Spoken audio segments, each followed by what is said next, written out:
bé có mua chỉ cho cô cơ chuyện mua nông gì cho mua tha chua cả rong cơ tua cả nên cho cô sẽ nên nên xếp hệ rong nên sai có chỉ mua gì giờ ôm muốn gì cho giờ uo được có được cô mua xí ta li.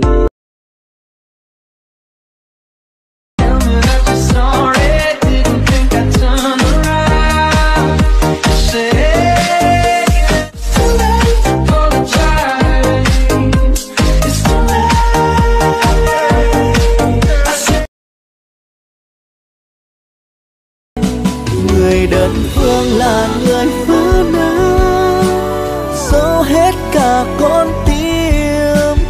Cô quay đi thật khẽ chẳng để em phải ngại ngùng tim rồi. Thầy tôi nói là cưới em về đời anh bớt khổ, thành thị làm chi gái thời này phô lắm anh ơi.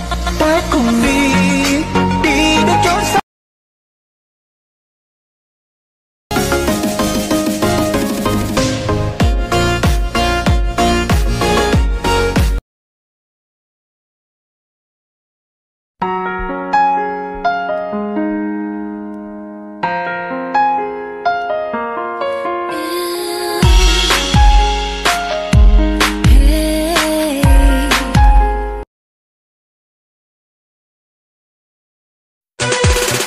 Trần sân chỉ tục vô lần trao ấy vượt thảo chỉ của ta chỉ sợ có thể chỉ sân ra chỉ sợ qua cả câu dùng nhỏ ấy thở đôi cũ chẳng có mắt nó tôi chỉ sợ qua khó coi.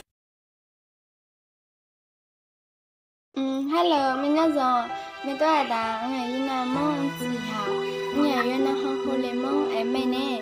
Cả đơn hàng lời cả đôi sân chỉ quan rồi mà. Đó là khơi dẻ.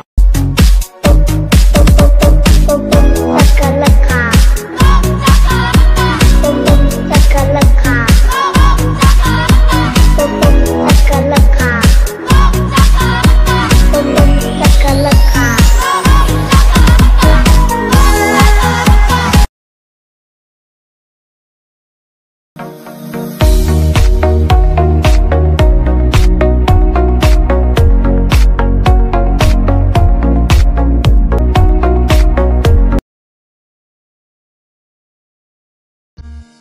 Tôi cứ share ở mình đâu mong có một bóng tàu nóng tàu mò vì cứ do tôi chỉ phỉ co.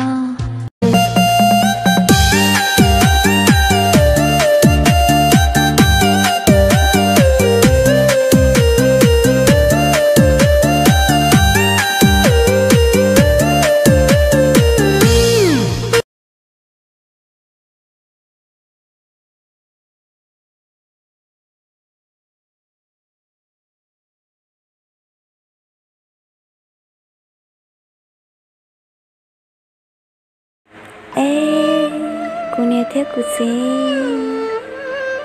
nanh nó. Ê cha cô yêu tôi xía cô sống mong ở luôn.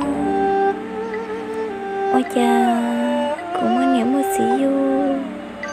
Ê cô hoa chỉ muốn niệm một xí đâu của nhau. Chỉ muốn lên từ lúc của ly. Nè nì, nhà một ở nhà lúc nanh. Mỗi của cho ôn chua nhỏ ý lên khó xếp của đó luôn cho niệm cho gì cô nhớ ôi chàng lô tê nó ý lưu chết bé cháu luôn niệm mà niệm sẽ có nhớ chết trong luôn họ cụ chê tự chỉ mới lên tư sở chê có nhớ trong cụ tôi sẽ hãy nhớ cô nhớ